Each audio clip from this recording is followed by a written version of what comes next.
শ্ৰদ্ধাৰ ৰাইজ, ৰাজ্যৰ দুৰ্বল আৰু দৰিদ্ৰ শ্ৰেণীৰ লোকক সকাহ দিবলৈ আমাৰ ৰাজ্যত পোন প্ৰথমবাৰৰ বাবে অৰুণোদয় আঁচনি আৰম্ভ কৰা হৈছিল।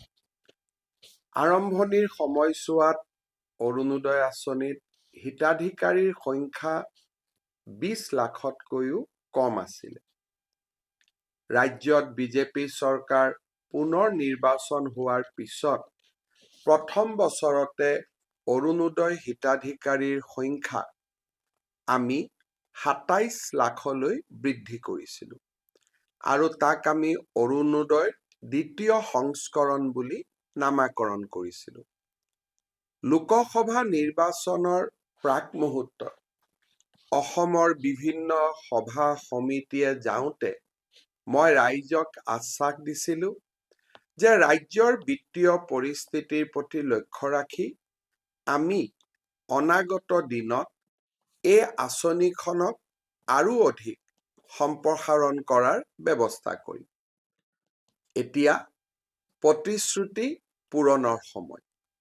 শ্ৰদ্ধাৰ ৰাইজ, ৰাজ্য চৰকাৰে ইতিমধ্যে অৰুণোদয়ৰ তৃতীয় সংস্কৰণক অনুমোদন জনাইছে। ইয়াৰ ফলত ৰাজ্যত অৰুণোদয় হিতাধিকাৰীৰ সংখ্যা প্ৰায় 37 লাখলৈ বৃদ্ধি হ'ব। অৰ্থাৎ এই সময়ছোৱাত পূৰ্বৰ অৰুণোদয় হিতাধিকাৰীসকলতকৈ আৰু প্ৰায় 10 লাখ অৰুণোদয় হিতাধিকাৰী আমি সংযোজন কৰাৰ লক্ষ্যৰে আগবাঢ়িব বিচাৰিছোঁ। শ্ৰদ্ধাৰ ৰাইজ, অৰুণোদয় হ'ল এখন স্বচ্ছতাৰে পৰিপূৰ্ণ সুন্দৰ আঁচনি।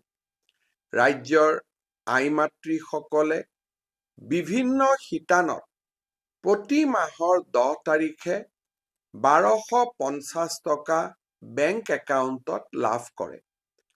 2019 চনত এই আঁচনিখন আৰম্ভ হোৱাৰ পিছত এটা মাহো এনেকুৱা নাই যিটো মাহত আমি এই ধন নিদিয়াকৈ আছো বা আমি দিওঁতে পলম কৰিছো।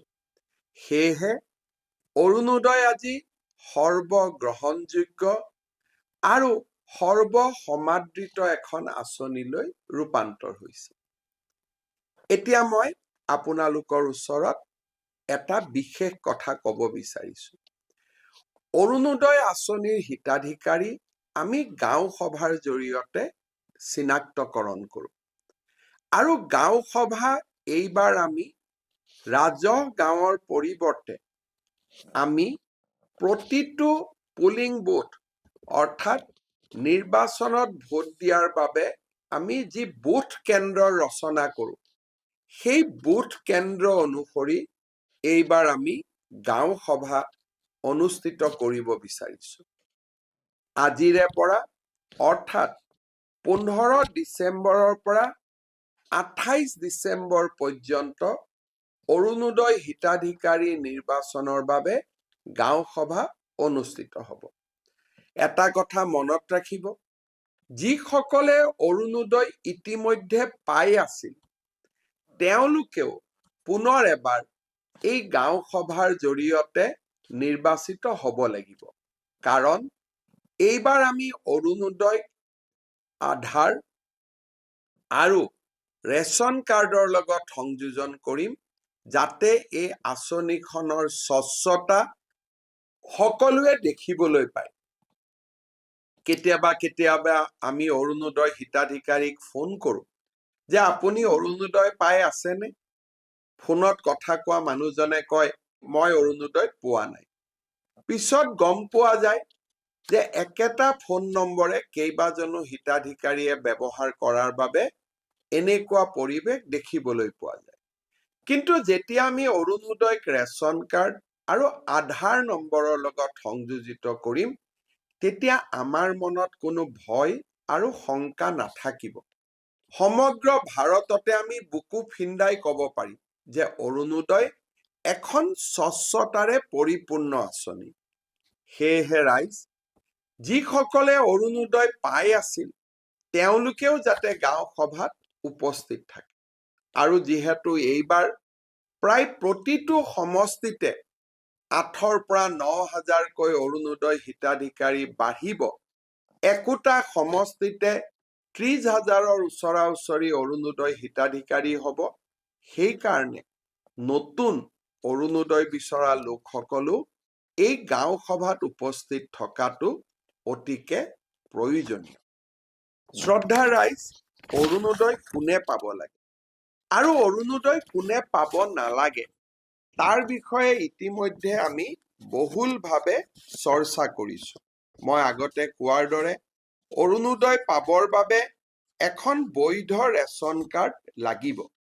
আৰু কৰবাত যদি ৰেচন কাৰ্ড এতিয়ালৈকে আপোনাৰ হাতত আহি পোৱা নাই, আপুনি অৰুণোদয় আঁচনিৰ চূড়ান্ত সিলেকশ্যন হোৱাৰ আগলৈকেও যদি ৰেচন কাৰ্ড সংগ্ৰহ কৰিব পাৰে, তাকো আমি মানি লওঁ। ইয়াৰ উপৰিও অৰুণোদয় আঁচনিত সদায় আমি বিধৱা মহিলা থকা পৰিয়ালক অগ্ৰাধিকাৰ দিওঁ। বিবাহ বিচ্ছেদিত মহিলা থকা পৰিয়ালক আমি অগ্ৰাধিকাৰ দিওঁ। যি পৰিয়ালত দিব্যাংগ ব্যক্তি আছে সেই পৰিয়ালক অৰুণোদয় আঁচনিত আমি অগ্ৰাধিকাৰ দিওঁ।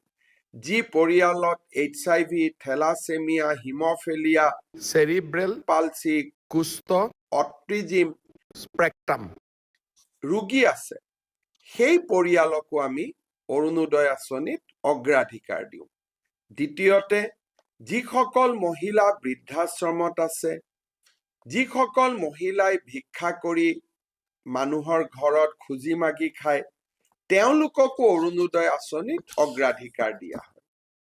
এই সকলোকে দি উঠাৰ পিছত যদি কোনোবা বাকী থাকে, সেই অৰুণোদয় আমি সমাজৰ দুৰ্বল আৰু দৰিদ্ৰ শ্ৰেণীৰ মাজত বিতৰণ কৰিম। অৰুণোদয় আঁচনিত চৰকাৰী কৰ্মচাৰীসকল অন্তৰ্ভুক্ত হ'ব নোৱাৰে। আয়কৰ পৰিশোধ কৰি থকা ব্যক্তিসকলো অন্তৰ্ভুক্ত হ'ব নোৱাৰে। আৰু যি পৰিয়ালত 4চকীয়া বাহন আছে, তেনেকুৱা পৰিয়ালো এই আঁচনিৰ অধীনত আহিব নোৱাৰে। মই আশা কৰোঁ আপোনালোকে অৰুণোদয় গাঁও সভাত এই নীতি নিয়মসমূহ মানি চলিব। অসমৰ প্ৰায় 40 লাখ লোকে অৰুণোদয় আঁচনি পাব। ৰাজ্য চৰকাৰে প্ৰতি মাহত প্ৰায় 500 কোটি টকা খৰচ কৰিব লাগিব। গতিকে যিজন ব্যক্তি বা পৰিয়ালে অৰুণোদয়ৰ অবিহনেও ঘৰখন চলাব পাৰে, তেওঁলোকে যাতে অৰুণোদয় আঁচনি নিবিচাৰে। আৰু যিসকলে সঁচাকৈ অৰুণোদয় আঁচনিখন যাৰ জীৱনৰ বাবে অতিকে প্ৰয়োজনীয়, তেওঁলোকৰ বাবে যাতে আমি আঁচনিখন আগবঢ়াই দিওঁ। মনত ৰাখিব, অৰুণোদয় নিৰ্বাচন 15 ডিচেম্বৰৰ পৰা 28 ডিচেম্বৰ। আৰু এই সময়ছোৱাৰ ভিতৰতেই আমি গাঁও সভালৈ গৈ অৰুণোদয় আঁচনিৰ বাবে নিজকে অন্তৰ্ভুক্ত কৰিব লাগিব। পুনৰ এবাৰ আপোনালোকক ধন্যবাদ জনাইছো।